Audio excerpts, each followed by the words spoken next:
जागते रहो।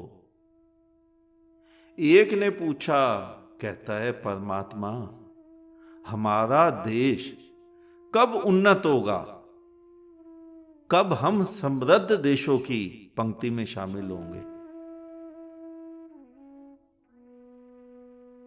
जब तुम चाहो तभी हो जाएगा, लेकिन चाहते कहां हो तुम? तुम देश को उन्नत बनाना चाहते हो, किसके भरोसे? कैसे बनेगा? मंदिरों में आरती करके, सड़कों पर नमाजें पढ़कर, गुरुद्वारों में माथे टेक कर, चर्चों में मोमबत्ती जलाकर कैसे देश को उन्नत बनाओगे? उन्नतता की श्रेणी कहां से आती, कैसे गिनते हो? सब धार्मिक चोला पहने हुए हो, कुछ हिंदू, कुछ मुसलमान, कुछ सिख, कुछ ईसाई, इसको उन्नत कहते हो? या उन्नत तुम कहते हो एक ऐसे समाज को जहां पूरा समाज पढ़े लिखों का हो, धन हो, वैभव हो, सुख हो, शांति हो? किसको उन्नत कहते हो तुम? अगर धार्मिकता के चोले को उन्नत कहते हो तो तुम सब पहने हुए हो और दुनिया में सबसे ज्यादा पहने हो। इसीलिए तो तुम कहते हो भारत विश्व गुरु है। गुरु शब्द से बड़ा अच्छा लगा हुआ है तुम्हारा। जो बेचारा भिखमंगा अपनी 2 रोटी नहीं कमा पाता, वो किसी भी धर्म का चोला पहनकर बैठ जाता है और बन जाता है गुरु, और नाम लगा लेता है जगत गुरु। अभी कुछ समय पहले भी देखा, एक व्यक्ति, 10 से 15 वर्ष पहले की बात होगी, विश्व जागृति करने चले हैं। खाने को 10 रुपए वाले पंडित थे वो। गुरु का चोला ओढ़ा, विश्व जागृति का नाम लगाया। अपनी जागृति नहीं हुई, विश्व की जागृति करेंगे। हिमांशु जी सभी जानते हैं। तो अगर तुम उन्नत धर्म के चोले को कहते हो तो तुम सब धार्मिक हो। भारत विश्व गुरु है, लेकिन इससे क्या लाभ? तुम्हारा पेट भरा। और अगर तुम उन्नत कहते हो धन, वैभव, सुख, शांति, ज्ञान, हर क्षेत्र में आगे, तो उसके लिए तो बहुत कुछ करना पड़ेगा। बहुत कुछ बदलाव तुम्हारे स्वयं के अंदर।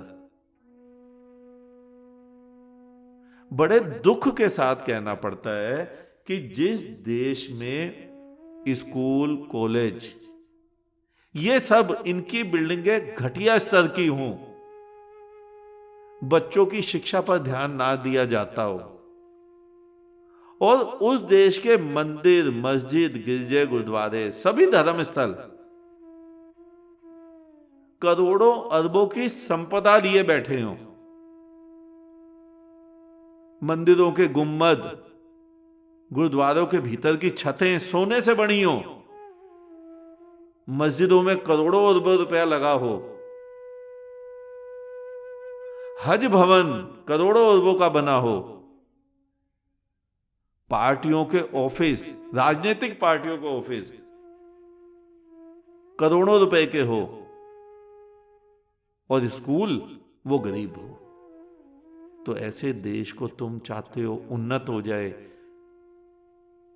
आगे बढ़े, समृद्ध देशों की श्रेणी में आकर खड़ा हो जाए? असंभव। मैं 55 वर्ष का हो गया, जो तुम सुन रहे हो तुम में से कई 70-80 वर्ष के हो गए। हमारे सामने तो हुआ नहीं, तुम्हारे सामने भी नहीं हुआ।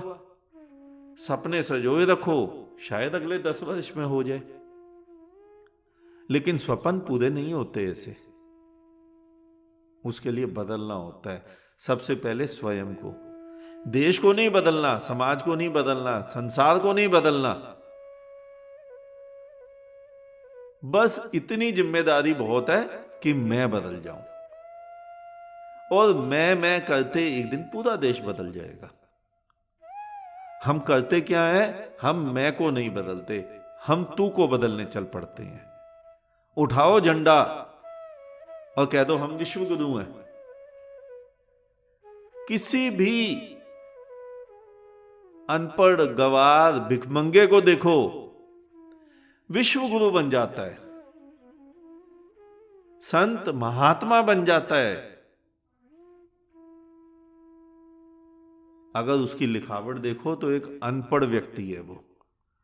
अगर उसकी ज्ञान देखो तो धेला नहीं आता, लेकिन विश्व गुरु, आध्यात्मिक गुरु, लोग पैर पड़ते हैं। समाज में हो ही ये रहा है। जो सिखा सकते हैं उनके पास लोग जाते नहीं हैं, पर जो नहीं सिखा सकते, जो आडंबर फैलाते हैं, जो हाथ का चमत्कार दिखाते हैं, जो तुम्हें बुद्धि से सम्मोहित करते हैं, बिना कुछ हुए उन्होंने सिखाने का दावा करके भीड़ इकट्ठी कर रखी है। इस देश में उतने स्कूल शायद नहीं है जितने मंदिर, मस्जिद, गिरजे, गुरुद्वारे हैं। और तुम कहते हो भारत उन्नत देशों में कब शामिल होगा? जब सारे मंदिर, मस्जिद, गिरजे, गुरुद्वारे, बौद्ध विहार, धम्म, जैन मंदिर सब तोड़कर स्कूल कॉलेज बना दोगे, उसी दिन शामिल हो जाएगा।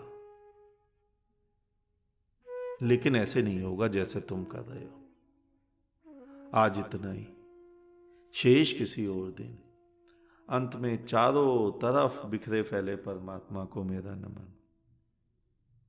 तुम सभी जागो, जागते रहो।